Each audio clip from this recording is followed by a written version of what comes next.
بلغ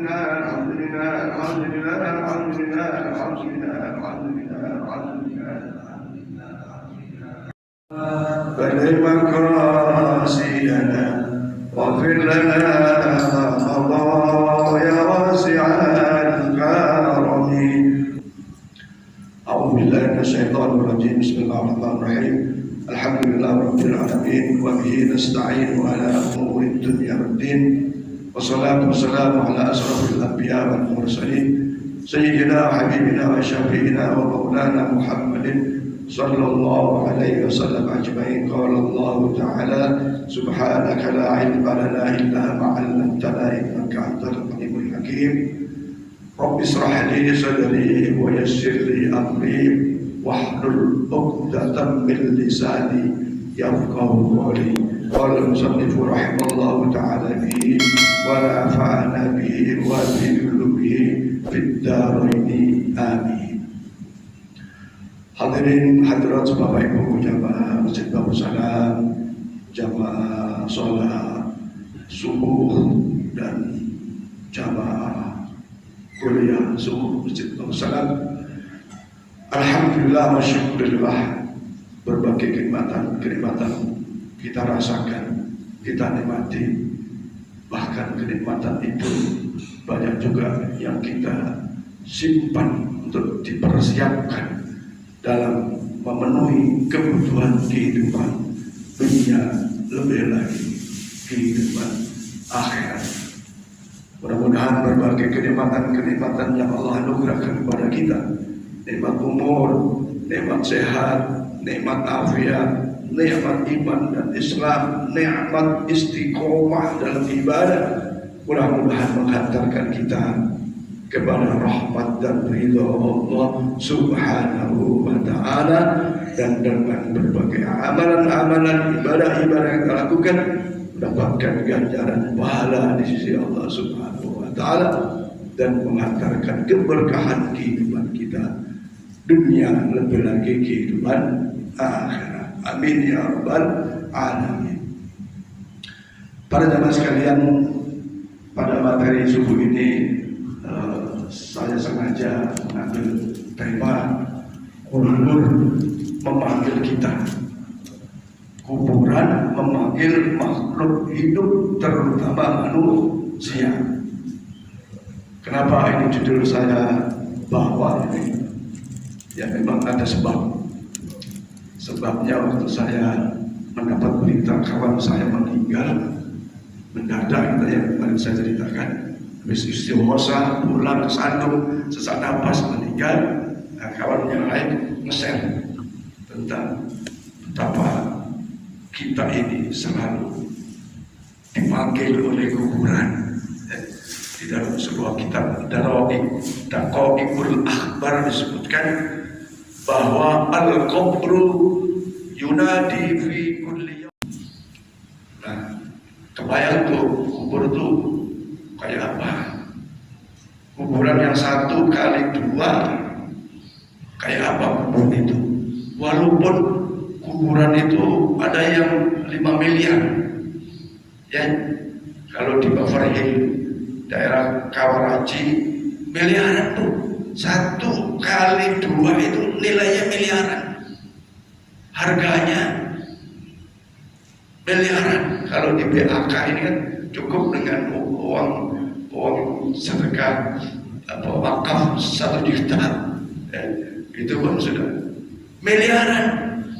Kemudian memang di atasnya dikasih hiasan-hiasan, dikasih taman-taman, dikasih batu nisannya, nggak tahu batu nisannya dari emas apa dari emas aset, nggak tahu. Saking mahalnya itu. Padahal ya boleh jadi harga mahal, miliaran, hiasannya, tamannya indah, di dalamnya itu belum tentu indah. Di dalam kubur itu belum tentu indah. Karena apa? Karena di dalam kubur itu hanya ada 2 keadaan. Faminhum syaqiyun wa sa'idun. Yang satu bahagia, nikmat-nikmat kubur. Yang satu syaqiyun, celaka, dia mendapatkan siksa-siksa kubur. Ya, maka Rasulullah bersabda kepada kita umatnya untuk berdoa, Allahumma inni a'udzubika min adzabil qabri, berlindung dari azab kubur, saking dahsyatnya azab kubur itu. Bahkan pada Jumat yang lalu saya sampaikan bahwa laula alla tadafanu la da'awtullah azza wa jalla ya ma asma'ukum min adzabil qabri kama asma'ani. Kalaulah umatku itu tidak saling mengubur bagi saudaranya yang meninggal, ya saya kira kita semua sudah pernah ke kuburan, ya, memakamkan, karena memang itu bagian daripada fardu kifayah. Ya. Kalaulah kalian tidak saling menguburkan jenazah saudara kalian yang meninggal, la ta'udullah azza wa jalla, aku akan berdoa kepada Allah azza wa jalla yang maha tinggi, maha luhur. Apa? Ma yusmi'ukum, untuk kalian bisa mendengar cerita-cerita, suara-suara yang ada di dalam kubur. Apa cerita? Kenapa cerita? Min adzabil qabri, karena adab kubur. Nah, karena Rasulullah sayang sama umatnya, nggak berdoa seperti itu. Kama asma'ani, sebagaimana aku mendengar cerita-cerita yang ada di dalam kubur. Nah, hadirin hadirat sekalian, itu satu akidah, keyakinan kita bahwa sesungguhnya manusia yang hidup ini akan pindah kehidupannya dari alam dunia ke alam kubur, dan rohnya hidup, rohnya tetap hidup. Orang meninggal itu rohnya pindah dari jasad dunia, seperti ada tangan, kaki, daging, tulang ini, ya, pindah ke alam barzakh, alam akhirat. Nah, sebagian mengatakan jasadnya tidak ikut, ya jasad dunia tidak ikut, tapi jasad di alam barzakh akan diganti. Tulang berulang, tidak seperti tulang kita sekarang, boleh jadi ganti. Maka kenapa itu? Betul nggak begitu? Ya betul. Al-yawma nakhtimu ala afwahihim wa tukallimuna aydihim wa tashhadu arjuluhum bima kanu yaksibun. Al-yawma nakhtimu, nanti pada hari akhir, hari penutupan, hari dibangkitkan, hari kiamat itu, hari soal munkar nakir itu, ya. Ala afwahihim wa tukallimuna, mulut sudah tidak bisa lagi bicara, ya, mulut tidak bisa bicara. Apa yang bicara? Wa tukallimuna aydihim, yang bicara adalah tangan-tangan kita, mempeleng orang, ngasih sedekah, nolong orang, mukul orang, bunuh orang, itu menjadi saksi yang tak terbantahkan.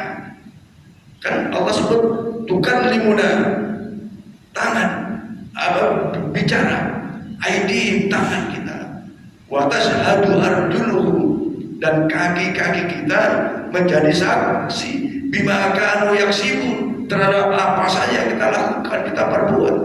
Yang baik disaksikan oleh anggota tubuh, yang buruk ya apalagi, ya. Karena kita meyakini faman thaqulat mawazinuhu fahuwa fi 'aishatir radiyah wa amma man khaffat mawazinuhu fa ummuhu hawiyah, seperti itu.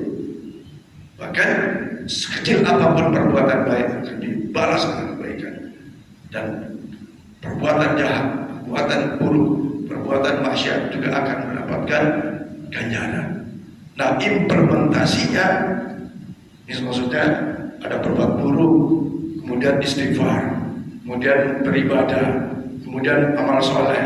Maka itu hak Allah untuk menghapuskan, untuk tetap mendapatkan siksa kan?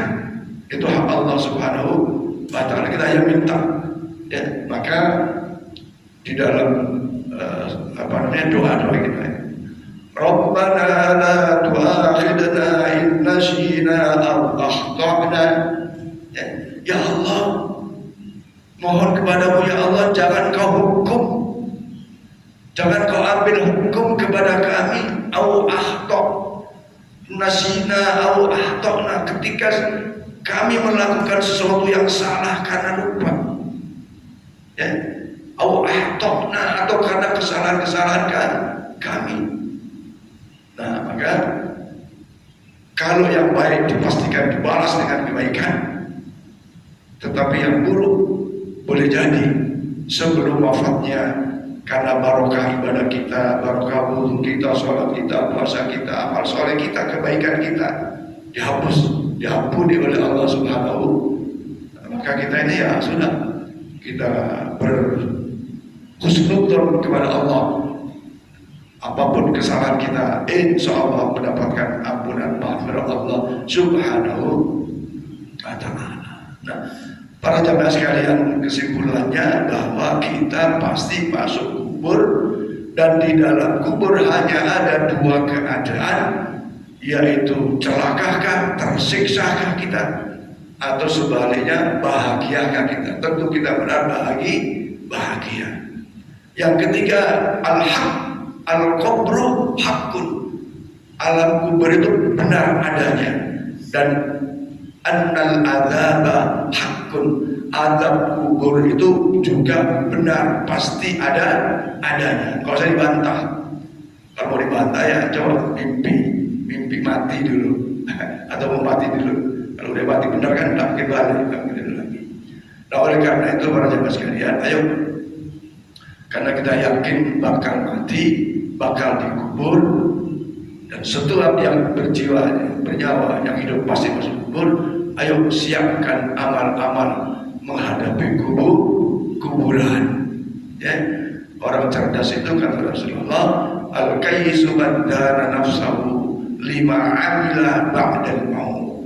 Manusia yang cerdas itu bukan saja sibuk terus persoalan dunianya, tapi dia mampu mengendalikan nafsunya dan mempersiapkan dengan amal-amal solehnya untuk kehidupan setelah kematiannya.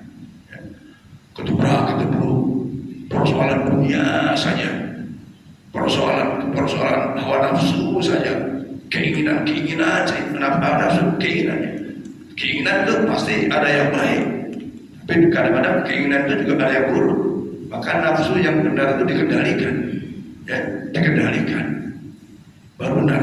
Kalau dilepas nafsu itu hanya mengikuti hawa nafsu, maka itu akan mendapatkan satu hal yang tidak baik dalam kehidupan dunia, lebih lagi kehidupan. Oleh karena itu mari kita persiapkan masuk kubur itu, ya.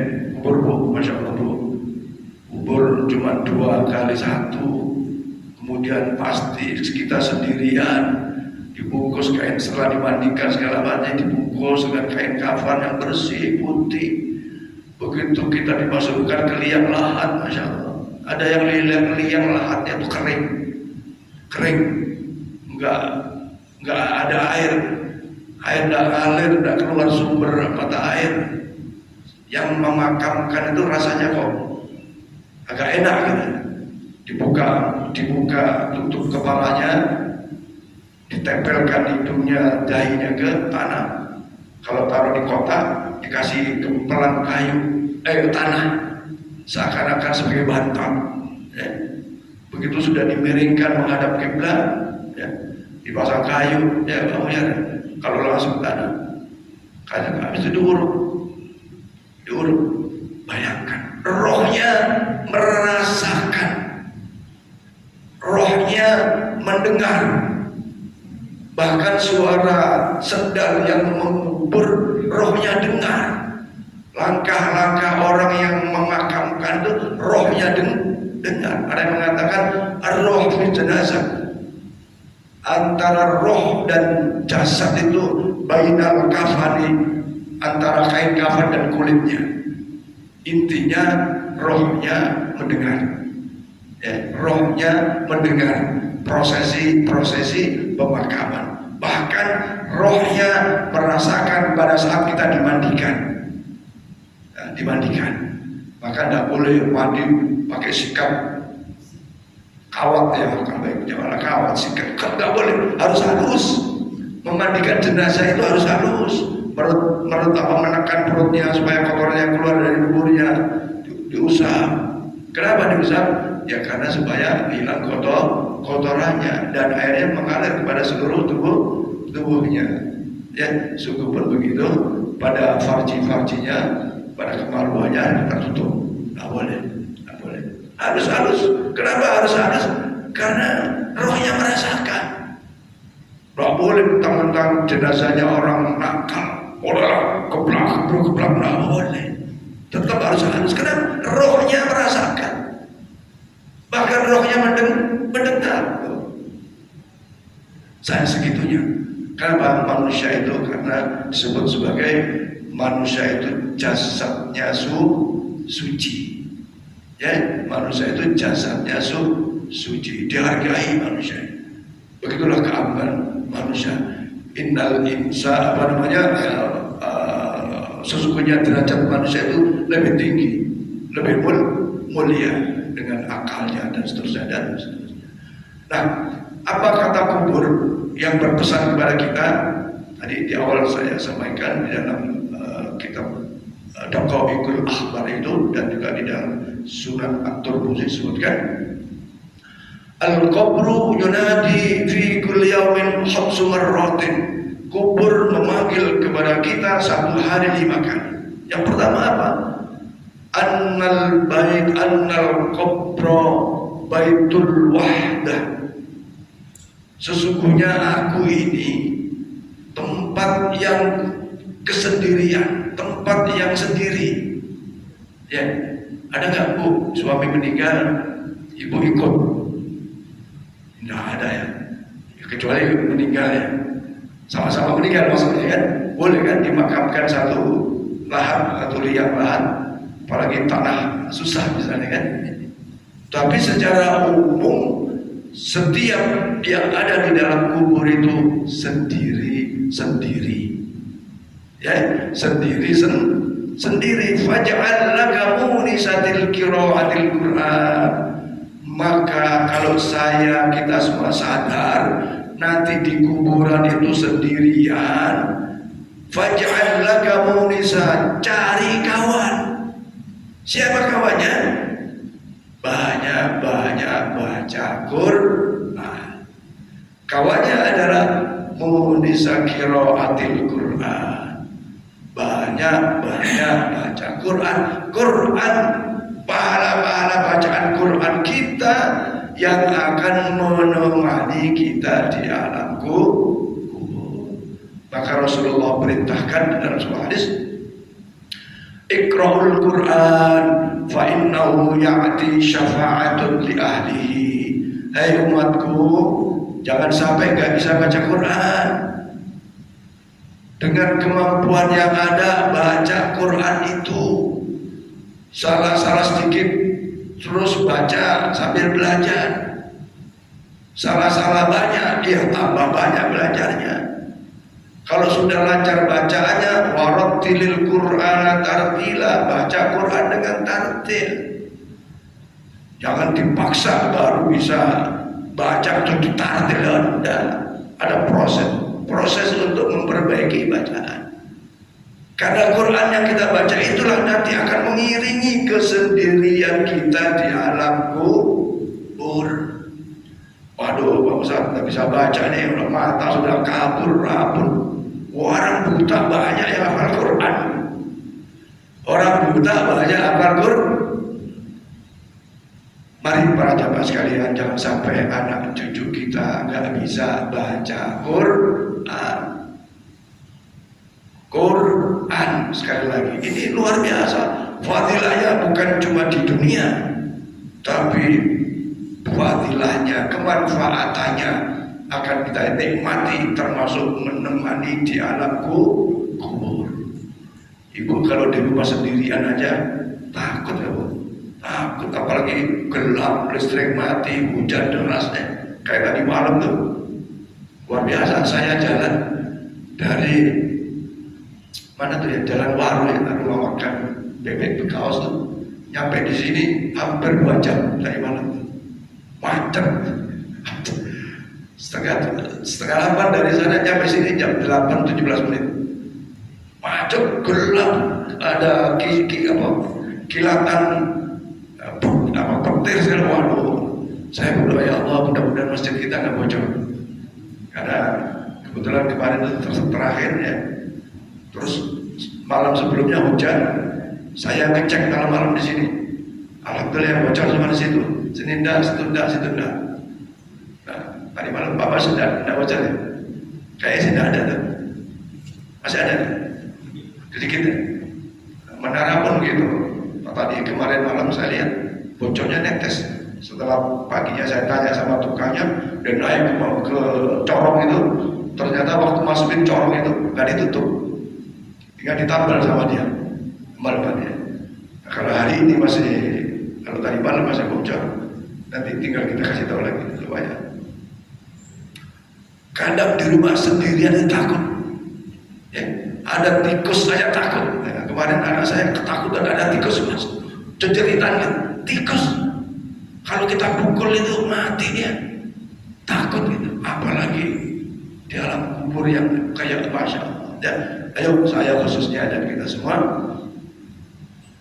jangan jangan persiapkan al-istidad ila yaumir rahim. Siapkan diri ketika masuk kubur dengan memperbanyak bacaan Quran. Ya, di dunia saja sendirian takut, walaupun masih bisa teriak dan seterusnya, dan teriakannya kedengar tetangga dan seterusnya. Di alam kubur sendirian, istri yang tercinta enggak, paling di atas saja. Suami tercinta pasti di atas saja. Anak-anak yang kita sayang enggak ada ikut di dalam, enggak ada. Yang kedua, kubur berkata, wa annal baita zulmah fanawwiruni bi'ami sholatil lail. Kuburan itu gelap. Kata kubur, ana baitul zulmah, saya ini kubur ini gelap.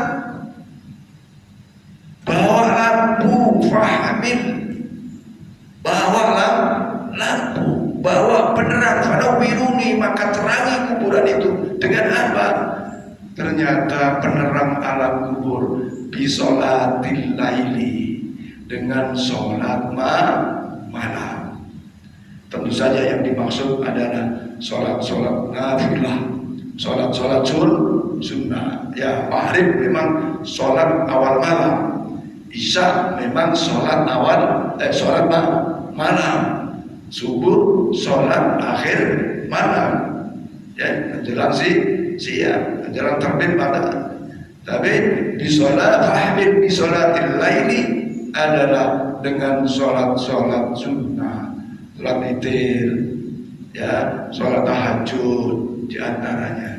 Wa minal laili fatahajjad bihi nafilatan laka asa yab'asaka rabbuka maqaman mahmuda. Jadikanlah malam-malam itu untuk sungguh-sungguh fatahajjad, sungguh-sungguh disebut sholat tahajud. Kalau sholat asal-asal ya nggak sungguh-sungguh namanya. Ya, kalau sholat jamaahnya kebetulan baru sholat ke masjid, kebetulan ini dah. Konsep kita sholat itu bukan kebetulan, tapi program harian kita. Sholat jamaah itu bukan sholat kebetulan, bukan sholat program kita. Kan sudah jelas bahwa inna sholata kanat 'alal mu'minina kitaban mawquta. Jelas waktunya. Jangan sholat kebetulan saja. Nah, ayo kita sebagai orang yang beriman kepada Allah, sebagai orang yang mengakui Muhammad Rasulullah sebagai utusannya, ada sunnah-sunnahnya, tekad. Ya, sesibuk apapun, usahakan jangan ninggalin sholat.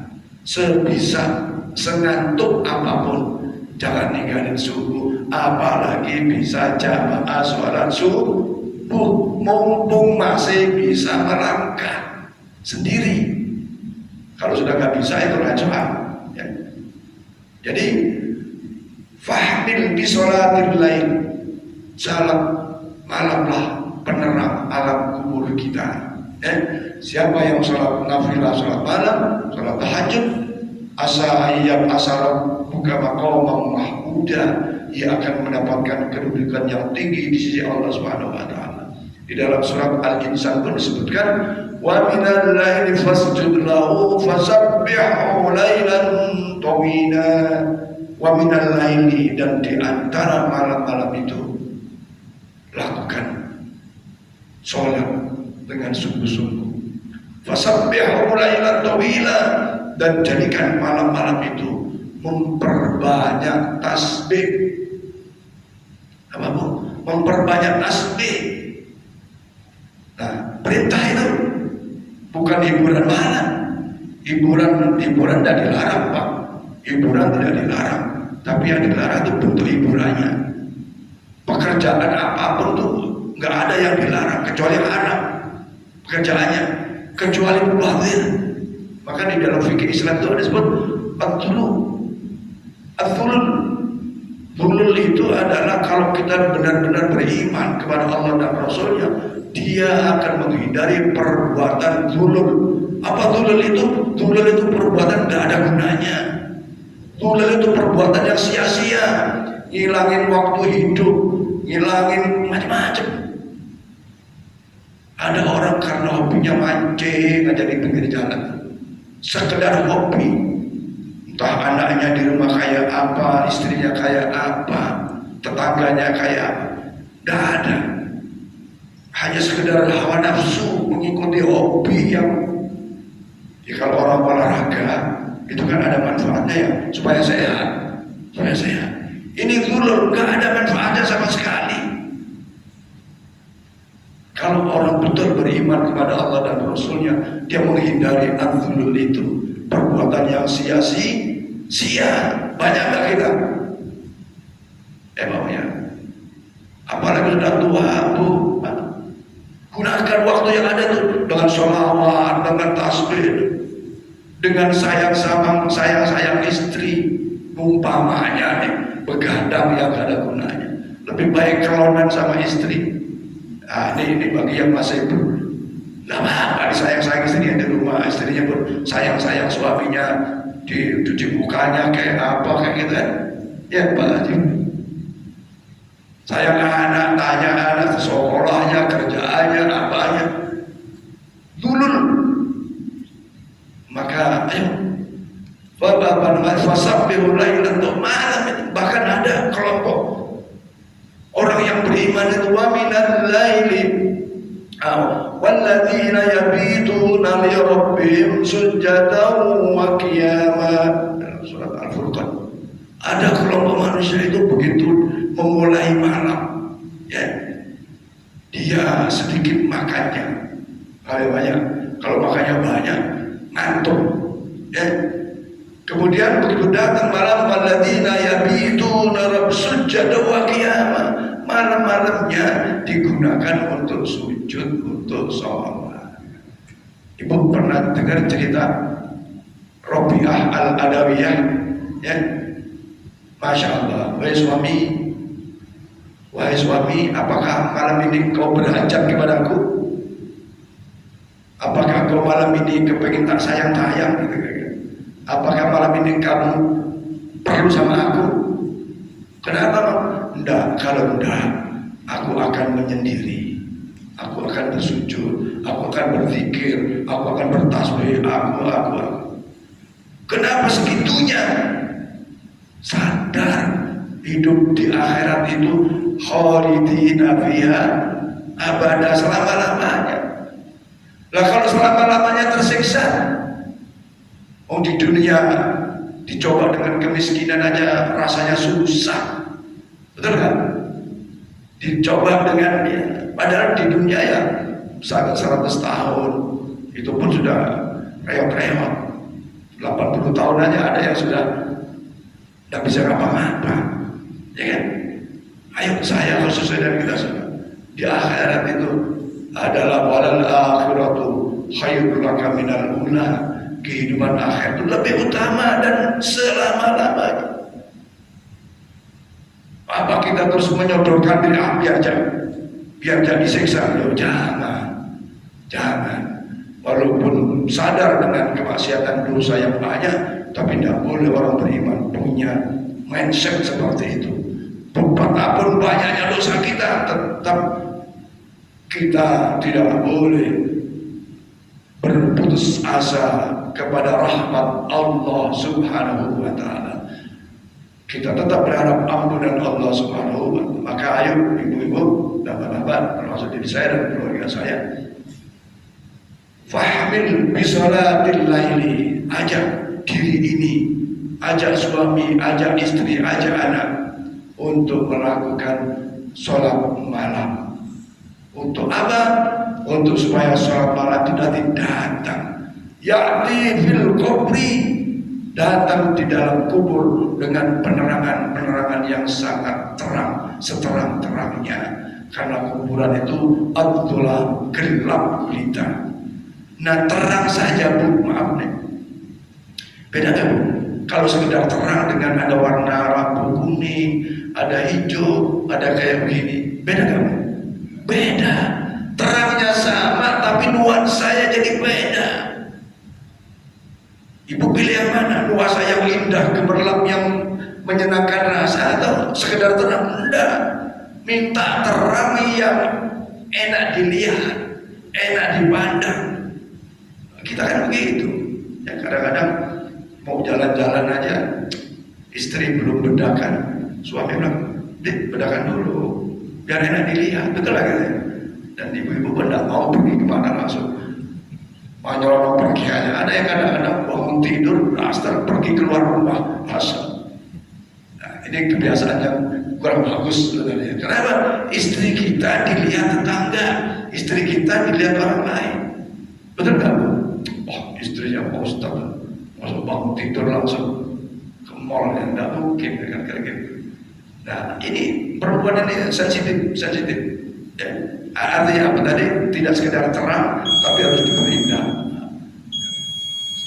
Para jemaah sekalian, ini baru dua, ya. Nanti insya Allah akan kita sambung pada kuliah subuh yang akan datang. Kesimpulannya para jemaah sekalian, bahwa kita pasti masuk kubur, dan di dalam kubur hanya ada dua keadaan, syaqiyun wa sa'idun, celaka atau bahagia. Kita berharap bahagia. Di kubur kita sendirian, tidak ada kawan. Yang menemani adalah bacaan Quran kita, ya, yang menemani pahala bacaan Quran kita. Maka jangan sampai anak cucu kita dan kita tidak bisa baca Quran sesuai dengan kemampuan yang ada. Ya.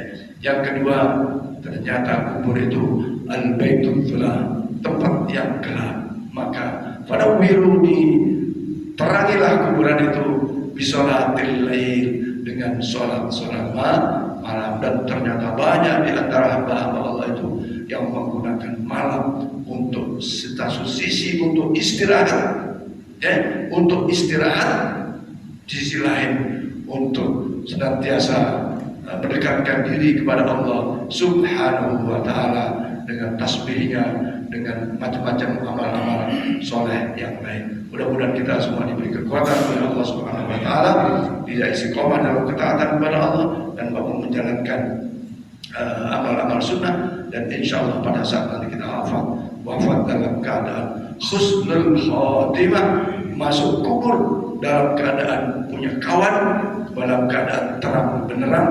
Dan mudah-mudahan sekali lagi amal kita mendapat rahmat dan ridha Allah Subhanahu wa ta'ala. Saya kira demikian para jamaah sekalian. Mohon maaf yang kelima berdua, nanti kita sambung lagi. Mungkin ada sedikit ingin ditanyakan sedikit saja. Sekarang kan misalnya ada Al-Quran yang huruf Latin, Pak Ustaz. Nah, dia dari kecil tidak bisa membaca Al-Quran. Nah, karena sekarang muda membaca Al-Quran ada huruf Latinnya, apakah itu sama dengan membaca Al-Quran orang yang pintar yang pakai bahasa Arab? Nah, dua pertanyaan, Pak Ustaz. Assalamualaikum warahmatullahi wabarakatuh. Para jemaah sekalian, bahwa bacaan Quran itu memang ada beberapa klasifikasi. Ya, tentu saja bacaan Quran seperti apa ya? Seperti yang dituntut dalam ilmu qiraat, ilmu tajwid. Ya, itu tidak bisa lepas daripada itu. Cuma persoalannya bahwa setiap kita punya kemampuan yang beda-beda. Setiap kita ini kan punya ada suku Jawa, suku Sunda, suku macam-macam. Kadang logat itu bisa jadi beda. A'udzu jadi a'udzu. Misalnya gitu. Bagaimana bacaan Quran yang kita baca? Ya kita yang penting itu kalau merasa belum benar ya belajar. Nah, kalau bicara yang baik itu ya tadi warattilil Qur'ana tartila itu perintah. Tapi apakah terus langsung tartil? Tidak bisa. Pelan-pelan diajarin. Intinya insya Allah secuil bacaan Quran kita. Bismillahirrahmanirrahim. Bismillahirrahmanirrahim. Beda kan? Maka di antara bacaan itu yakinlah mungkin bisminya yang benar, millahnya benar, himnya yang salah. Harusnya Bismillahirrahmanirrahim, him pakai h, tapi Bismillahirrahmanirrahim. Beda kan? Beda. Alhamdulillahirabbil alamin, alamin pakai ain, tapi dibaca alamin. Salah kan? Salah, saya salah. Tapi di antara rabbil, mungkin rabbinya benar. Nah, cuma yang penting belajar. Allah berfirman, ittaqillah man istata'tu. Bertakwalah kepada Allah, ikuti perintah-perintah Allah itu sesuai dengan kemampuan kita. Kalau nggak ada ayat itu, waduh, salah semua kita nih. Sesuai kemampuan, ya. Tapi kalau baca Quran tadi ada kewajiban memperbaiki bacaan. Tuh. Yang kedua, belajar dengan bahasa Latin, boleh nggak? Belajarnya boleh saja. Belajar Quran bahasa Latin, belajarnya boleh saja. Tapi ketahuilah tulisan Latin berbeda dengan tulisan Arab. Kemudian Al-Quran, fanunazzilu minal Quran, Allah turunkan Al-Quran itu bilughatil Arabiyyah, dengan bahasa Arab. Apa maknanya? Supaya kita belajar bahasa Quran. Ya, kalau sudah Quran di akhirat itu beda lagi. Ya, sekali lagi belajar pakai Latin itu boleh, tetapi tidak menjamin bacaan Latin itu benar menurut kaidah bahasa Arab. Kayak tadi, bisa nggak membaca koma terus A? Apa tuh bacanya? Tidak bisa, Pak. Tidak ada yang menyontohkan. Tapi kalau bahasa Arab, ain itu di dalam huruf, dalam tajwid itu ada sebutan, ada di kol-kolahnya. Kalau belajar Latin ada nggak tulisan kol-kolah? Nggak ada.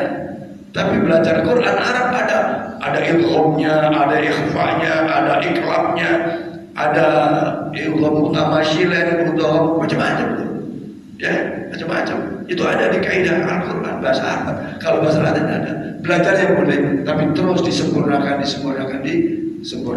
Mudah-mudahan niat belajarnya dan belajarnya itu menjadi kebaikan menuju kesempurnaan membaca Quran dengan tertib, dan yakinlah dapat pahala dari Allah Subhanahu wa taala. Setiap huruf satu kebaikan. Kalau baca Alif berarti 3 kebaikan. Satu kebaikan diganjar 10. Kalau Alif Lam berarti 30 kebaikan, walaupun dibaca dalam tulisan huruf lam. Wallahu a'lam bishawab. Al-Fatihah.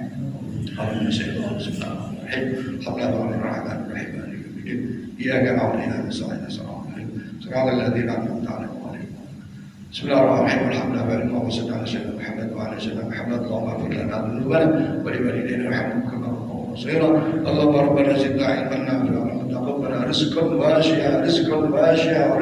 واسعا مباركا حلالا طيبا. اللهم اجعل امورنا وطولنا اخره. اللهم اجعل امورنا وارواحنا في قلوبنا سلام عافيه. حسن مقاصدنا في هذا الجمع كله واقض حاجاتنا في هذا الجمع كله، حاجة الدنيا وحاجة الآخرة، ببركة جامع صلاة الصبح وببركة كل الصبح حقيقة بعد الصلاة وبجاه سيدنا محمد صلى الله عليه وسلم.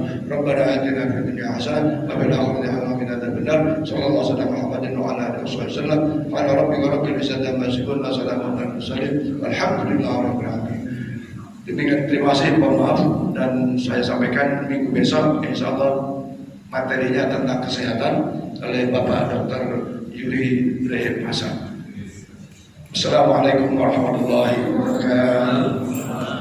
Sallallahu ala Muhammad sallallahu alaihi wasallam. Sallallahu ala Muhammad sallallahu alaihi wasallam. Sallallahu ala Muhammad sallallahu alaihi